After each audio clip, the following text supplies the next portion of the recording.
in this session, the discussion is on the history, on the subject or the history, what basically the history is, what is the classification, how many kinds of history is there, and history is what which has happened already in the past, some that kind of happenings which was already there in the present, but due to some passage of time that those happenings or those things becomes what past. So that is called history, जिसे इतिहास कहते हैं. इतिहास जो है आज जो घटनाक्रम हो रहे हैं वो किसी एक कालांतर में कल जो हो जाएंगे, आने वाले समय में इतिहास होंगे. तो इस तरीके से क्या इतिहास है और वैश्विक स्तर पर in the world scenario what this history is, और वैश्विक स्तर पर भी इतिहास है, क्योंकि इतिहास अगर है तो भारतीय इतिहास भी है जिसका आज डिस्कशन करेंगे. भारतीय इतिहास और वैश्विक इतिहास भी है जिसे वर्ल्ड हिस्ट्री बोलते हैं या फिर विश्व का इतिहास. तो भारतीय इतिहास में अगर देखें तो भारतीय इतिहास के संदर्भ में, क्योंकि कभी जो है भारतवर्ष में जो है अनेकानेक प्रकार की घटनाक्रम हुए, अनेकानेक प्रकार के जो है हैपनिंग्स हुई, फिनोमिनन्स हुए. So there were more phenomenons which was there in India either before the independence or during the independence or post independence. या अगर कहें अर्थात यह है कि अगर स्वतंत्रता से पूर्व भी और स्वतंत्रता के दौरान भी और स्वतंत्रता के पश्चात भी अनेक प्रकार के घटनाक्रम जो है घटे, तो वो किस प्रकार से है, एक सीक्वेंस क्या है. क्योंकि ये जो हिस्ट्री का जो सब्जेक्ट है ये हर जगह पर आता है, एग्जामिनेशंस में भी रहता है, कॉम्पिटिशन्स में भी रहता है, और जनरल जानकारी में भी, सामान्य जानकारी और इन्फॉर्मेशन को गैदर करने के लिए, इकट्ठा करने के लिए बहुत इम्पोर्टेंट है. हिस्ट्री की जानकारी होती है तो कई जो है बहुत सारी चीज़ें जो है पता चलती हैं, और अपना जो है एक किस प्रकार से जो है भारत में जो है कैसा एक संघर्ष रहा, कैसा एक काल क्रम रहा, एक कैसा घटनाक्रम रहा, इसके बारे में बहुत सारा वर्णन, डिस्क्रिप्शन होता है. तो इतिहास जो है, इतिहास को 3 भागों में विभाजित किया जाता है जनरली. अगर सामान्यतः देखें तो इतिहास जो है, भारतीय इतिहास का जो वर्गीकरण है, क्लासिफिकेशन है, that would be classifies and categorised into 3 types. What is the classification? पहला जो जिस प्रकार से इतिहास है वो है प्राचीन इतिहास. इंग्लिश में इसे बोलेंगे एंशिएंट हिस्ट्री. तो इसमें जो भी प्राचीन समय पर जो भी घटने वाले जितने भी घटनाक्रम थे वो प्राचीन इतिहास हैं, प्राचीन इतिहास का हिस्सा हैं. और फिर जो इतिहास है वो है मध्यकालीन इतिहास. मध्यकालीन समय पर medieval history it is called.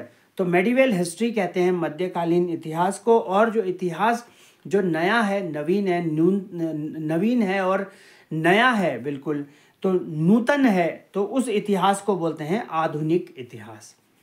और 3 प्रकार के इस तरीके से भारतीय इतिहास हो गए कि प्राचीन इतिहास, मध्यकालीन इतिहास और आधुनिक इतिहास, जिसे बोलते हैं ancient history, medieval history and what and neo history, और it is called modern history. और एक और प्रकार और भी प्रकार के इतिहास है. देखा जाए तो इतिहास में क्या है, समकालीन इतिहास क्या है, कंटेम्प्रेरी हिस्ट्री क्या है. तो लेकिन मूलतः जो है जो वर्गीकरण है वो प्राचीन इतिहास है, मध्यकालीन इतिहास है और आधुनिक इतिहास है. इसके इतर विश्व का एक इतिहास भी है. लेकिन जो आज डिस्कशन कर रहे हैं वो डिस्कशन जो है, जो ये चर्चा है, जो ये भी बातें हैं, ये क्या हैं, इतिहास पर है, प्राचीन और भारतीय इतिहास पर. तो अगर भारतीय इतिहास में देखें, प्राचीन इतिहास में, तो सबसे पहले प्राचीन भारतीय इतिहास के स्रोत क्या हैं. क्योंकि every history that has a source from where that history has to be extracted. So इसीलिए जो है इतिहास के सोर्स होते हैं, क्या साक्ष्य हैं. इतिहास के साक्ष्यों में जैसे अगर किसी भी चीज़ के बारे में बोल रहे हैं तो इतिहास में जो है बोल रहे हैं तो क्या बोल रहे हैं कि मोहरें हैं, या फिर क्या क्या वो शिकार करना है, संग्रह करना है, गुफाओं में रहना है, केव्स में है, हंटरिंग है, ये सारी की सारी चीज़ें. और पशुपालन है, क्या हुआ था पिछले दौर में, कैसा होता है और आज भी हो रहा है, किस प्रकार से ये चीज़ें शुरू हुई, ये इतिहास का हिस्सा है. तो प्राचीन भारत में जब अगर पढ़ेंगे तो ये चीज़ पढ़ेंगे कि प्राचीन भारतीय इतिहास के स्रोत क्या हैं और प्रागैतिहासिक काल क्या है, प्रागैतिहासिक काल क्या है, और प्रागैतिहासिक काल में अगर पढ़ेंगे तो पाषाण युग पढ़ेंगे, मतलब स्टोन एज, कि किस तरीके से पहले पत्थरों को यूज़ करते थे, स्टोन को यूज़ किया जाता था चीज़ों के लिए, शिकार करने के लिए, बैठने के लिए, और इस तरीके से एक स्टोन, एक पाषाण, पाषाण मतलब पत्थर एज होती है। और इट मीन्स व्हाट, पूरा पाषाण काल भी है इसके अंदर, कि बहुत पुराना पाषाण काल है। शिकार करना, संग्रह करना, चीज़ों को गैदर करना, इकट्ठा करना और गुफाओं में निवास करना, means dwelling in the caves. तो ये सब चीज़ें क्या हैं, पूरा पाषाण काल है। इसके बाद मध्य पाषाण काल है, कृषि की शुरुआत, किस तरीके से एग्रीकल्चर की स्टार्टिंग हुई, तो कृषि की शुरुआत भी मध्य पाषाण काल है। और नव पाषाण काल जो है वो स्थायी बस्तियाँ, पशुपालन और मिट्टी के बर्तन किस तरीके से हुए, मृद भांड वगैरह शुरू कैसे हुए, वो नव पाषाण काल का हिस्सा है। और प्रमुख स्थल है जैसे भीमबेटका है, बहुत सारी जगह हैं, सिंधु घाटी सभ्यता की जो जगह हैं, और लोथल है, ये कुछ ना कुछ चीज़ें जो हैं इतिहास से रिलेटेड यहाँ पे मिली हैं, इतिहास से संबंधित मिली हैं। इसके अलावा मेटल एज भी है। मेटल एज में क्या है कि ताम्र पाषाणीय काल है, ताम्र उपकरण है, गांव व कृषि है। सिंधु घाटी सभ्यता है जिसमें नगर योजन, मोहनजोदड़ो और इस तरीके से हड़प्पा सभ्यता, जल निकासी, ड्रेनेज का सिस्टम और अग्निकुंड और ग्रिड जो सिस्टम था वो। तो ये सब चीज़ें जो हैं ये सब जब स्टोन एज, जो ब्रॉन्ज एज सिविलाइजेशन पढ़ेंगे, मतलब कांस्य युगीन सभ्यता पढ़ेंगे, उस समय पर इन बातों को बहुत चर्चा में लेंगे। फिलहाल जो फ्लो जो है प्राचीन भारत में रहेगा वो प्राचीन भारतीय इतिहास के स्रोत हैं, प्रागैतिहासिक काल है, सिंधु घाटी सभ्यता जिसे कांस्य युगीन सभ्यता भी कहते हैं, और इसके बाद वैदिक सभ्यता है, महाजनपदों का उदय है, 16 महाजनपद जो थे उनका उदय है, और जैन धर्म और बौद्ध धर्म, किस तरीके से जैन धर्म और बौद्ध धर्म का उदय हुआ, क्या टीचिंग्स, क्या प्रीचिंग्स इनकी थी, और किस तरीके से किस चीज़ों को जो है जैन धर्म और बौद्ध धर्म ने समाज में अहिंसा के भाव को और जो है अच्छी बातों को करने के उद्देश्य से शैव धर्म है, वैष्णव धर्म है, और इस्लाम धर्म है, ईसाई धर्म है, और मगध राज्य का उत्कर्ष क्या हुआ, राइज ऑफ मगधा एम्पायर किस तरीके से हुआ, और इसके बाद जो सिकंदर है, मौर्य साम्राज्य कैसे स्थापित हुआ, चंद्रगुप्त मौर्य जो प्रथम है उन्होंने किस तरीके से मौर्य का साम्राज्य की स्थापना करी, और फिर ब्राह्मण साम्राज्य किसने स्थापित किया, और भारत के यवन राजा कौन थे, शक राजा, कुषाण वंश जो था, गुप्त साम्राज्य, और उसके बाद पुष्यभूति वंश जो है कैसे बना, और दक्षिण भारत के प्रमुख राजवंश कौन कौन है, और सीमावर्ती राजवंशों का अभ्युदय क्या है। तो ये सब चीज़ें प्राचीन भारत का हिस्सा पढ़ेंगी। और मध्यकालीन भारत में पढ़ेंगे भारत पर अरबों का आक्रमण, महमूद गजनवी कैसे भारत में आया, और मोहम्मद गौरी सल्तनत काल यानी सुल्तान काल का किस तरीके से हुआ, और विजयनगर साम्राज्य, बहमनी साम्राज्य, स्वतंत्र प्रांतीय राज्य, और सूफी आंदोलन किस तरीके से जगा, भक्ति आंदोलन, और मुगल साम्राज्य, तो मुगल एम्पायर जिसे बोलते हैं, मुगल साम्राज्य क्या था, और मुगल शासन व्यवस्था, और मराठों का उत्कर्ष मीन्स राइज ऑफ मराठास। तो ये सारा का सारा जो है ये मध्यकालीन भारत यानी मेडिवियल इंडिया में पढ़ेंगे। और आधुनिक भारत में उत्तरकालीन मुगल सम्राट है, और भारत में यूरोपीय व्यापारिक कंपनियों का आगमन, जैसे ईस्ट इंडिया कंपनी भी कहते हैं। तो किस तरीके से ईस्ट इंडिया कंपनी व्यापार के माध्यम से भारत में आई, बंगाल पर अंग्रेज़ों का आधिपत्य फिर होता है, और फिर उसके बाद अंग्रेज़ों का मैसूर से संबंध बनता है, और सिख व अंग्रेज़ों के बीच में क्या ऐसा होता है, कंपनी के अधीन गवर्नर जनरल कौन कौन होते हैं, और 1857 की जो महान क्रांति है वो किस तरीके से होती है, 1857 की क्रांति के बारे में भी जानेंगे।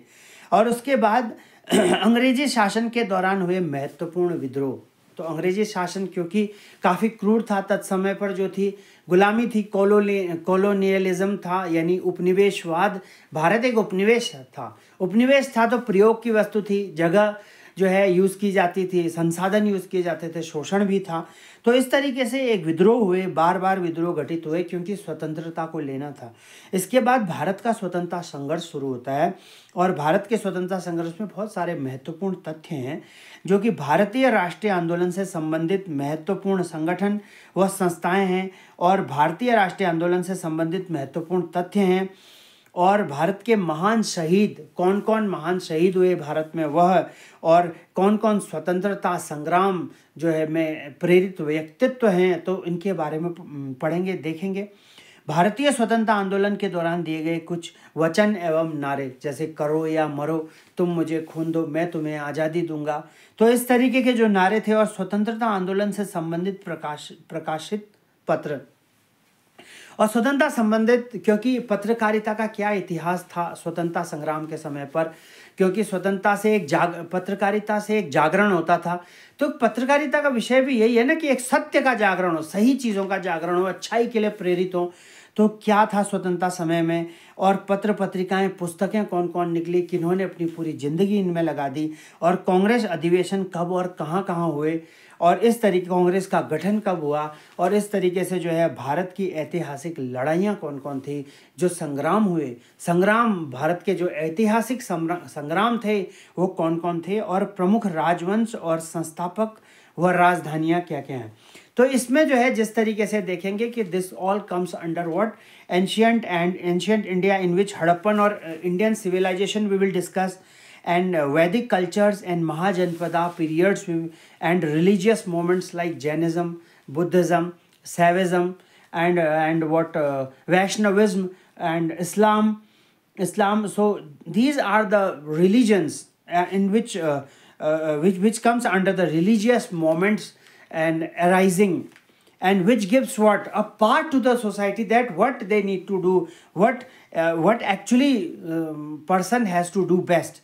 And then post-Mauryan and pre-Gupta period. So post-Mauryan period, initially it was come with the Mauryan Empire, the establishment of the Mauryan Empire that was done by the Chandragupta, and the post-Mauryan Empire, and the rising of what pre-Gupta period, and then Sangam period, and then then it was discussed about some medieval part also, like in northern India, southern India, Sultanate in Delhi, the Delhi Sultanate, and then Vijayanagara, and like Harihar and Bukka. These are two brothers.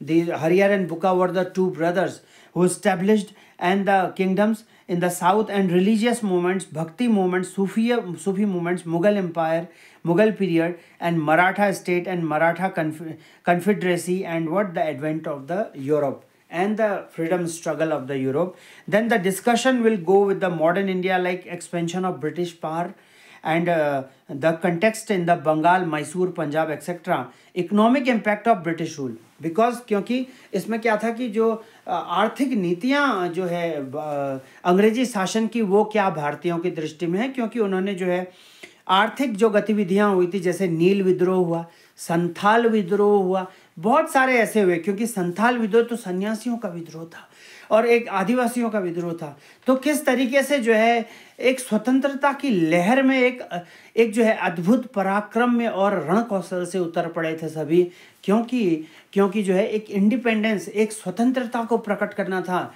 स्वतंत्रता क्या होती है कि स्वतंत्रता में जो है अपना एक वेग होता है, स्वतंत्रता में अपनी एक वेलोसिटी होती है, कि स्पीड होती है, और सही चीज़ों को सिद्ध करने के लिए खुलापन होता है, कि पराधीनता नहीं होती है। तो इसीलिए किस तरीके से जो है स्वतंत्रता प्राप्त करी, और इसके साथ साथ सोशियो रिलीजियस मूवमेंट, मतलब सामाजिक और धार्मिक जो है अभियान है वो कैसे चले, किस तरीके से ये जो जागरण के कालखंड चला, और जागरण का ये मोमेंट और ये जागरण जो समयावधि रही, तो इसने किस किस तरीके की चीज़ों को जन्म दिया, और एक किस प्रकार की चेतना, और कैसे एक राष्ट्रवादी और कैसे एक प्रकार के जो है एक नव और नियोलिज्म को जन्म दिया, और हमेशा नया सोचते रहो, कुछ अच्छा करो, कुछ बढ़िया करो के लिए प्रेरणा मिलती रही, क्योंकि छोटे उम्र से बड़े उम्र तक के लोगों ने पार्टिसिपेट किया विदाउट एनी फैक्टर, किसी भी पैरामीटर को डिस्टिंग्विश किए बिना, किसी भी पैरामीटर में विभेदन किए बिना जिस तरीके से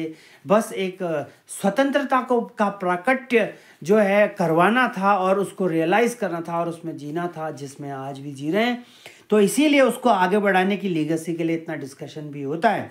इसके साथ जो है economic impact of British rule social religious movement in 19th and 20th century हो गया, 19वीं और 20वीं शताब्दी में, and the freedom struggle, the revolt of the great revolt of 1857, 1857 की महान क्रांति हुई, और moderate phase, third and extremist phase, और देन द गांधीयन एरा। तो किस तरीके से गर्म दल और नरम दल के जो है और जो है जन्म हुआ। वैदिक काल था, अगर फिर से प्राचीन भारत में देखें तो ऋग्वैदिक और उत्तर वैदिक था, कि लेटर वैदिक एंड पोस्ट वैदिक एंड प्री वैदिक एंड पोस्ट वैदिक पीरियड, एंड जन और राष्ट्रों का विकास और लौह धातुओं का प्रयोग, कृषक समाज, वर्ण व्यवस्था का विस्तार, और महाजनपद, 16 महाजनपद, अनेकों प्रकार, कौशल महाजनपद, मगध हो गया, अवंती हो गया, राजगृह हो गया, और बौद्ध व जैन धर्म का उदय। मौर्य साम्राज्य, चंद्रगुप्त मौर्य संस्थापक थे। कौटिल्य का अर्थशास्त्र जो है, ये प्रश्न भी आता है कि Kautilya, the Arthashastra which was written by the Kautilya, और ये इस रूप में है कि राजा की नीतियाँ कैसी होनी चाहिए, किस तरीके से राजकाज चलना चाहिए, किस तरीके से एक किंगडम चलता है, एक आदर्शात्मक और व्यवहारिक साथ में व्यवस्था एक साथ चलती है, उसके विषय में एक वर्णन था कौटिल्य का अर्थशास्त्र। और जो अशोक की धम्म नीति थी, पिटक थे, सुत्त पिटक, विनय पिटक और अभिधम्म पिटक, तो इसके विषय में जो है, और क्या विहार थे, क्या चैत्यास थे, तो इसके बारे में जो है कि बौद्ध धर्म में भी बहुत वर्णन है। और अशोक जो है ने भी धम्म नीति को अपनाया था। कलिंग के युद्ध के बाद, कलिंग के जो रक्तचाप और नरसंहार के बाद किस तरीके से एक अहिंसा की जो है, अहिंसा की ज्योति और अहिंसा का जो एक दिव्य दर्शन जो है अशोक के भीतर हो गया था, सम्राट अशोक के भीतर, जिसका उत्तराखंड में भी कालसी में शिलालेख है। ये प्रश्न भी आता है और ये डिस्कशन भी है, देखने को भी मिलता है जब कभी भी पर्यटक जाते हैं या उस जगह पे लाखा मंडल वाले एरिया में या चक्राता वाला जो बेल्ट, इसमें अशोक का जो है जिस तरीके से कालसी का मिलता है, इसके इत्र जो है गुप्त टीचिंग्स उसमें लिखी मिलती हैं। और इस तरीके से जो गुप्त काल है, गुप्त काल में क्या है, स्वर्ण काल माना जाता है। तो golden era of the India is what गुप्त काल है। किस तरीके से जो है विज्ञान, गणित, कला, साहित्य और इसका इत्यादि का विकास हुआ। हर्षवर्धन का काल है, कन्नौज केंद्र था, वाण भट्ट हर्ष चरित्र लिखी जिस तरीके से, और चीनी यात्री हेनसांग आया था। यह भी एक प्रश्नात्मक विषय है, यह भी एक जानने का विषय है कि Hiuen Tsang was a traveler and who came from the China, एक चीनी यात्री था। और इस तरीके से जो है कुछ जो है जो मेजर हाइलाइट्स हैं वो प्राचीन भारत के हैं। और इसके बाद जो है कि मध्यकालीन भारत में दिल्ली सल्तनत है, कि गुलाम वंश है, खिलजी वंश, तुगलक वंश, लोधी वंश, फिर मुगल साम्राज्य में बाबर, अकबर, शाहजहां, औरंगजेब, इस तरीके से आए। और फिर उसके बाद भक्ति व सूफी आंदोलन में कबीर, तुलसीदास, मीराबाई, और सूफी सिलसिले में चिश्ती और जो है सुहावर्दी, और इसके बाद जो है सोहरावर्दी, और दक्षिण भारत के जो भी साम्राज्य हैं लाइक विजयनगर, कृष्णदेव राय, और बहमनी साम्राज्य। तो ये इस तरीके से जो है मेडिवियल जो भी था और मध्यकालीन भारत में। और आधुनिक भारत की बात करें तो ब्रिटिश प्लासी का युद्ध हुआ 1757 में ईस्ट इंडिया कंपनी और सिराजुद्दौला के साथ, बंगाल के नवाब के साथ। और बक्सर का युद्ध हुआ 1764 में, बंगाल की दीवानी मिली उसमें। और स्थायी बंदोबस्त जो है रैयतवाड़ी और महलवाड़ी व्यवस्था क्या होती है, इसको भी देखेंगे। 1857 का प्रथम जो है स्वतंत्रता संग्राम का प्राकट्य हुआ मंगल पांडे, और मंगल पांडे ने किस तरीके से एक सेपॉइज म्यूटिनी हुई, जिसे सैन्य विद्रोह कहते हैं, आर्म रिबेलियन हुआ। उसके कारण थे कि जो लगा हुआ कारतूस में चर्बी थी, इसके इत्र और दमनकारी नीतियां थी, ये सब चीज़ें लोगों को पसंद नहीं आई। हड़प की नीति थी जिसे डॉक्ट्राइन ऑफ लैप्स कहते हैं, और जो है विलय की नीति भी कहते हैं। तो ये विलय का जो सत्ता संग्राम था, तो इस तरीके से जो है उसने भी 1857 की क्रांति को प्रगाढ़ता दी। और जगह जगह पर जो है क्या किया कि जो है 1857 की जो क्रांति है उसमें एक जो है एक आग में घी डालने जैसा काम किया कि अब तो स्वतंत्रता प्राप्ति के लिए छटपटाने लगे थे भारतीय। इसके बाद जो कारण है कि कारतूस है, आर्थिक शोषण है, सैन्य असंतोष है, ये तो कारण था ही। और इसके परिणाम क्या हुए कि कंपनी का जो शासन था वो ख़त्म हुआ और सीधा फिर शासन 1858 से 1858 से जो है ब्रिटिश क्राउन ने जो है फिर सीधा इंग्लैंड से चलाना शुरू किया। ब्रिटिश राज शुरू हुआ। ब्रिटिश जो है एक एम्पायर की शुरुआत डायरेक्ट जो इंग्लैंड से हुई। फेलियर के कारण यही थे कि अपनी अपनी जगह पर जब जीत गए थे तो वहीं पर जीतने के बाद आज़ादी मनाने लग गए थे, एंजॉय करने लगे थे कि ऐसा नहीं कि था या ऐसा कम हुआ कि एक जो है सब जगह जा कर के जीत गए तो दूसरी जगह पे जाके हेल्प करें और जीतें। बहुत सारी चीज़ें थी, तोड़े भी गए क्योंकि पहला विद्रोह था और बहुत जो है कानाफूसी भी हुई, है ना। तो इस तरीके से जो है और बहुत तरीके से कुछ धोखे भी हुए। तो इस तरीके से 1857 की क्रांति एक जो है बहुत अद्भुत क्रांति तो थी स्वतंत्रता के लिए, लेकिन कहीं ना कहीं फेलियर भी हुई। और फिर राष्ट्रीय आंदोलन और लेकिन जो है 1857 की क्रांति ने एक चिंगारी और 1857 की क्रांति ने जो है एक ज्वाला जो है स्वतंत्रता के लिए तो डाली दी थी, भड़का दी थी। और उस ज्वाला का परिणाम ये हुआ कि 1947 में Bharat 1947 the Indian state that was coming to the independence. And what राष्ट्रीय जो आंदोलन है 1885 से 1947 तक की इंडियन नेशनल कांग्रेस जो आईएनसी की स्थापना 1885 में हुई। और उसमें मॉडरेट लीडर्स भी थे, एक्सट्रीमिस्ट लीडर्स भी थे, जो कि सूरत के विभाजन में जो है 1907 में जिस तरीके से जो है मॉडरेट्स और एक्सट्रीमिस्ट में जो है कैटेगराइजेशन थोड़ा हुआ, लेकिन कुल मिला के जो थी, लेकिन जो है सभी जो थे वो थे क्या, कांग्रेस के ही लीडर थे, आईएनसी के लीडर थे। स्वदेशी आंदोलन 1905 में हुआ और इस तरीके गांधी युग की शुरुआत हुई। असहयोग आंदोलन हुआ और नमक सत्याग्रह, दांडी यात्रा, असहयोग आंदोलन 1920 में हुआ। दांडी यात्रा जो थी, नमक के लिए यात्रा जो थी, और साबरमती आश्रम से 1930 से हुई। और भारत छोड़ो आंदोलन, क्विट इंडिया मूवमेंट तो 1942 का ऐसा था कि अब भारतवासी मानने को तैयार नहीं थे। उन्होंने बोला कि अब पराधीनता की पराकाष्ठा हो गई है, अब नहीं सहेंगे, अब तो किसी भी तरीके से जो है गुलामी नहीं सहेंगे। और आने वाले समय में आज़ाद होने के बाद तो हो ही नहीं सकता कि अब कोई गुलाम कर सकेगा।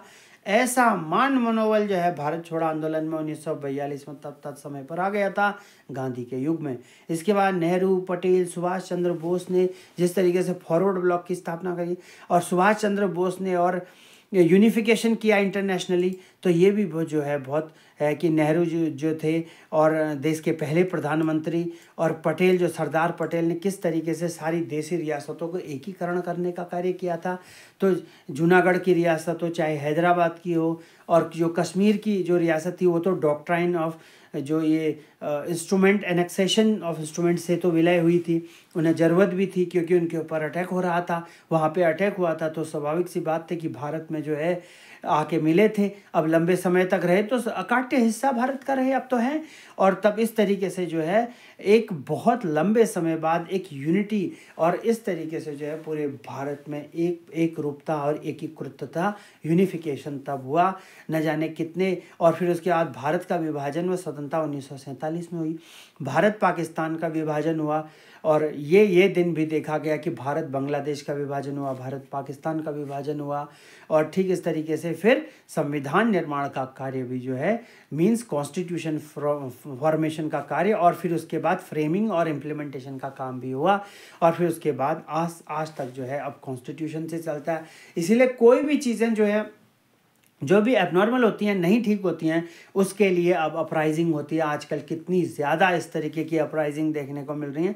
तो कहीं ना कहीं वो चीज़ पहले से ही हुई है कि ये भारत की जो माटी है, इसने कभी ऐसा कुछ सहा ही नहीं है जो उठपटांग हो। और इस तरीके से सहने के लिए भी जो है ये किस तरीके से जो है ये जो है कि नहीं है कि इस तरीके की बातें नहीं जो है इंडियन जो है लोगों ने सही। तो इंडियंस ने जो है हमेशा बहुत स्ट्रगल किया पहले भी, क्योंकि पूर्वजों ने बहुत ज़्यादा जो है मेहनत करके और आज़ादी दिलवाई थी, और इस आज़ादी का मोल महत्व समझना बहुत ही आवश्यक है। इसीलिए हर दृष्टि से, इसलिए सामाजिक कुरीतियों को हटना जरूरी है, सामाजिक कुरीतियों को नहीं करना जरूरी है। कोई गलतियाँ, कोई ऐसी चीज़ें होंगी तो हटाना ज़रूरी है, नहीं होना ज़रूरी है कि किसी भी तरीके, जैसे बलात्कार हैं, आए दिन घटना है, मारपीट है और हत्याएं हैं, डकैती है, फिरौती है, ये सब चीज़ें अच्छी नहीं है। क्योंकि ये सब चीज़ें तब समय पर तो याद नहीं आई ना, तब समय पर तो ये सिर्फ स्वतंत्रता नज़र आती थी जब पराधीन थे। तो अब पराधीन हो गए हैं, अब स्वतंत्र हो गए हैं, अब सारे इंडिपेंडेंस हो गए हैं, अच्छा कर रहे हैं। तो अब इस तरीके की चीज़ें ना आएँ कि स्वार्थ इतने भी ज़्यादा प्रगाढ़ ना हो जाएं, इतने भी ज़्यादा सर चढ़ कर ना बोल जाएं कि एक जितने भी करोड़ों 150 और 100 करोड़ के जो भारतवर्षी हैं उनके लिए एग्जिस्टेंस का भी कईयों के लिए विषय बन जाए। ये कहीं ना कहीं हिस्ट्री से जुड़ा हुआ मैटर भी तो ये है। तो इस तरीके से जो है हिस्ट्री में देखेंगे तो 3 तरीके के, अगर समरली फटाफट देखें कि history is consisting of ancient history which is called प्राचीन भारत, और medieval history which is called जो है मध्यकालीन भारत, और जो है modern India which is called आधुनिक Bharat. And in Indian history, these histories, they are symbolizing their own sub points, and in a flow, in a sequence, we will study more and much. And the remaining of the things we will discuss with the first our topic, next topic, that was what? Bronze Age civilization. All the things about Bronze Age civilization, the analysis part and the what, जो विश्लेषणात्मक जो भी अध्ययन है, part है, और उस हिस्से को देखेंगे और आराम से सब चीज़ों को समझेंगे, एक एक चीज़ पे फोकस करते हुए तब चलेंगे, कुछ ना कुछ निष्कर्ष और क्रक्स निकालेंगे, और फिर जो है ये सेशंस आते रहेंगे। फिलहाल ये जो हिस्ट्री का जो भी इंट्रोडक्टरी और हिस्ट्री के बारे में जो ब्रीफिंग सेशन था, ये जो है यहीं पर ही पूरा होता है।